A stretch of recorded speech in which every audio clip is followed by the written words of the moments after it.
In judicial blackmail, the government knows that if it legally seizes somebody's property, that person doesn't have the funds and he can't even get a lawyer who can help him. I conducted investigations in the Title 18 of the Criminal Code, the U.S. Criminal Code. And in there, the statutes and the regulations are very specific as to what's violating the statute. In the Internal Revenue Code, Title 26, there's nothing specific in there. I mean, even the FBI feared the IRS. You have to understand that an agency which will unlawfully impose a tax that doesn't exist is not going to care. If we, the people, don't know what our rights are, they're not going to tell us. If Americans just learned that the IRS was actually knowingly deceiving them, that would be enough for them to rise up and put a stop to it. This small booklet includes the Constitution of the United States, the Bill of Rights, the Declaration of Independence. This is a document that every citizen should read. It's a document which freed an entire nation.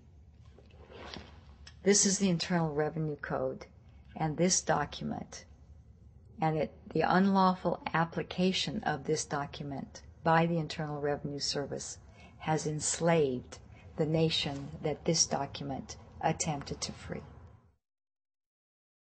I was very impressed with the people in the tax honesty movement. They weren't kooks. They were highly intelligent, well-researched, and very genuine. I was wondering why I never heard about all these Supreme Court decisions in the media. So I really wanted the IRS's point of view, because to get the true story, it was imperative I hear both sides. I kept wishing Anthony Burke would call me back. He seemed like an honest man. I then proceeded to call my message machine. Hi, this message is for Aaron Russo. This is Anthony Burke at the Internal Revenue Service. Let me suggest some people that you might want to think about talking to. One would be Don Alexander, who's a former commissioner who's here in town in Washington. Another would be Sheldon Cohen, who is both a former commissioner and former chief counsel. All those guys, I think, can answer your question about, where in the tax law it says that you have to pay taxes. Wow, good news, I thought. So I called Sheldon Cohen because he used to be the IRS commissioner. He wrote the tax code, and he was also general counsel to the IRS. He is a true expert, and I couldn't find a better person to answer my questions. He graciously agreed to my interview. The reason I'm doing this documentary is because there are many people in America today who believe that there's no law that requires them to pay an income tax or file a 1040. And there are many people going to jail for it, fighting over it. The Internal Revenue Code is authorized by the 16th Amendment. I think it should be clarified. I think government should be transparent to the people. Why doesn't the IRS commissioner sit down with them and just explain it in clear English?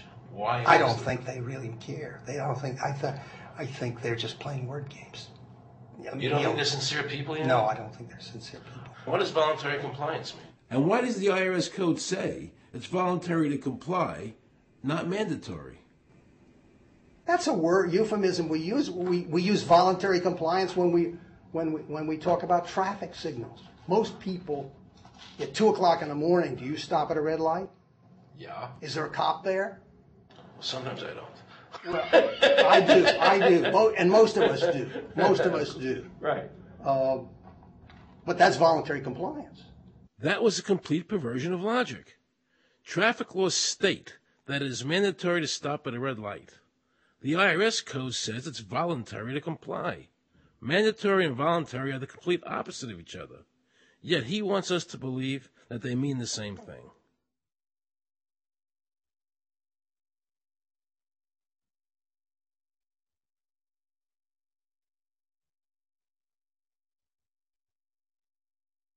So can the government criminally prosecute somebody of information put on their 1040? Yes. Right, so doesn't that violate the Fifth Amendment? No. But the Fifth Amendment says I don't have to do anything that incriminates myself. Well, it doesn't incriminate you to put your income down. But you said before I could be put in jail for it. The commissioner wants us to believe that although the IRS demands that you fill out the 1040 and you can go to jail for it, that they are not violating your Fifth Amendment rights of self-incrimination. That is absurd. Isn't it true that the word income is not defined anywhere in the Internal Revenue Code.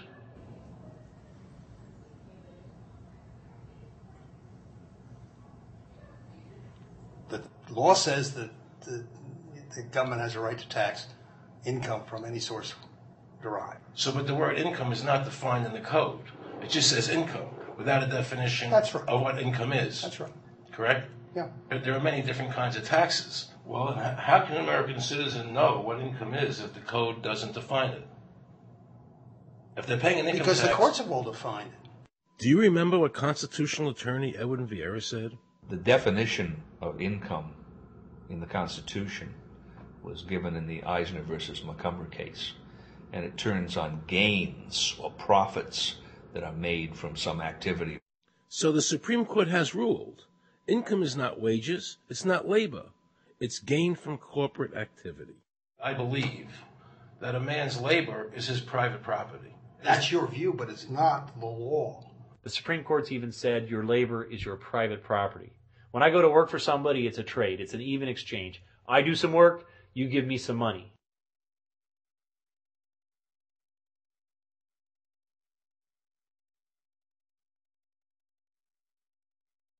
In 1916, we had the Brucheba case and the Stanton case. And the Brucheba case and the Stanton case said that the 16th Amendment gave the government no new taxing power. I'm not going to argue the niceties of that with you. And it came up again in a case called Peck versus Lowe, where the Supreme Court said the 16th Amendment did not extend Congress's taxing power to any new or accepted subjects. In other words, if you weren't taxable before the 16th, you weren't taxable after the 16th. Today I interviewed a juror, okay, who sat on a case, and they found the person not guilty for lack of filing, okay? And I asked her why they found him not guilty. And she said because the IRS couldn't show us the law that made him liable to file a 1040. All they need to do, if there is a law, is to show us the law, which, of course, they never did. And the reason they didn't do it was why? Because there is no law. Title 26 requires you to file a return. But doesn't Title 26 have to be in compliance with the Supreme Court decisions? You're going to take a 1920 case and superimpose it on the whole Internal Revenue Code that was written after it? No, that's not. I can't believe what I just heard. Rewind.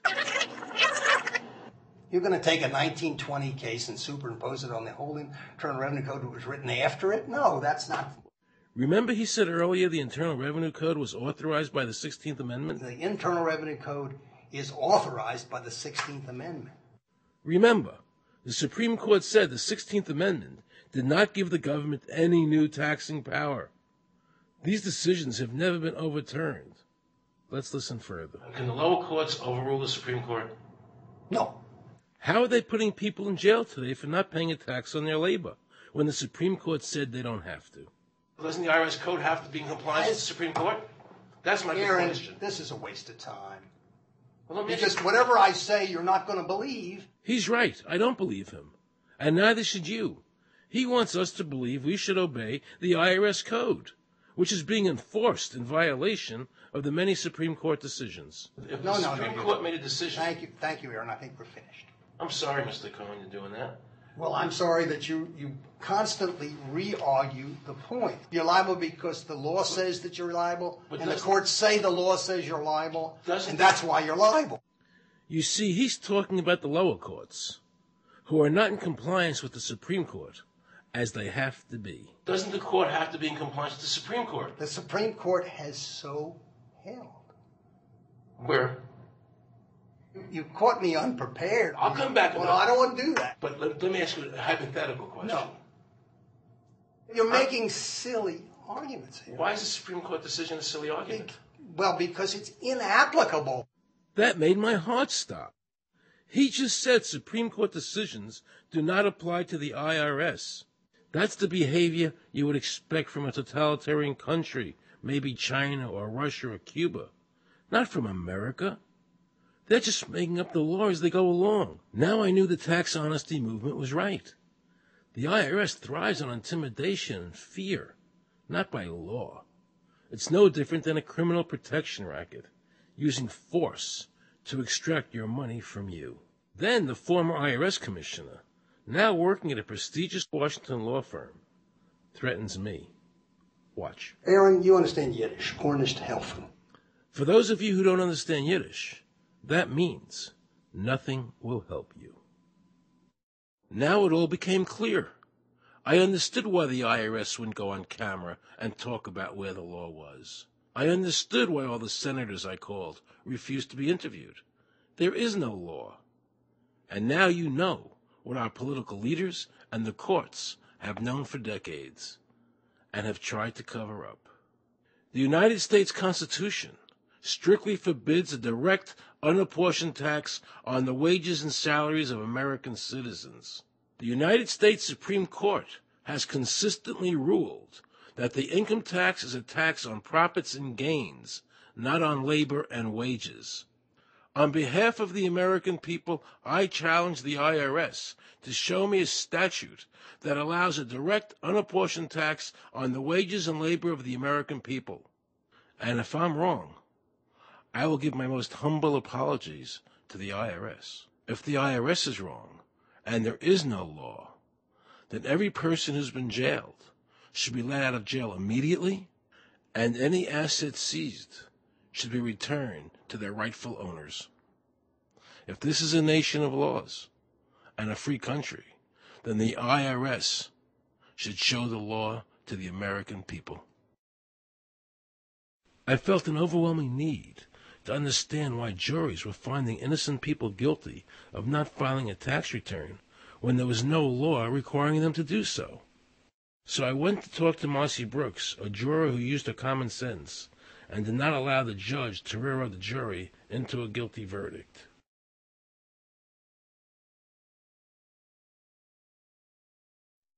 He was being tried for 4 counts of not filing his income tax. Okay. And our question was, well, what is to decide? Either he did or he didn't. It never occurred to us that he might actually be innocent while at the same time not filing. In the federal government, it is not a felony not to file taxes. Finally, they said, okay, if we're going to get this guy, we're going to have to put it in the state. They called up the IRS agent, Agent Craner. Craner? Yeah. Robert Craner? Mm-hmm. This is Ken Doherty, who's also an investigator with the Illinois Department of Revenue. This is a request for a copy of the delegation of authority order. Right, and I talked to my boss about that, and he said that my badge is that. Badge is the authority. I thought it had to be in writing. The last question that the defense asked him was, did you write any of this down? And Agent Craner looked right at him and right at us, and he said, I never wrote anything down. And yet when we saw the video, there he was, writing notes, you know. And so I'm thinking, okay, at this point, the judge is supposed to say, Agent Craner, it is clear that you have committed perjury. It wasn't even noticed. It finally came to the climax. Mr. Harrell looked right at the prosecutor, and he said, I will tell you the same thing I have told over and over again to government officials. You show me the law that requires me to file a tax return, and I'll be glad to do it. And again, I ask, under what is the requirement that you claim and are required to do these things?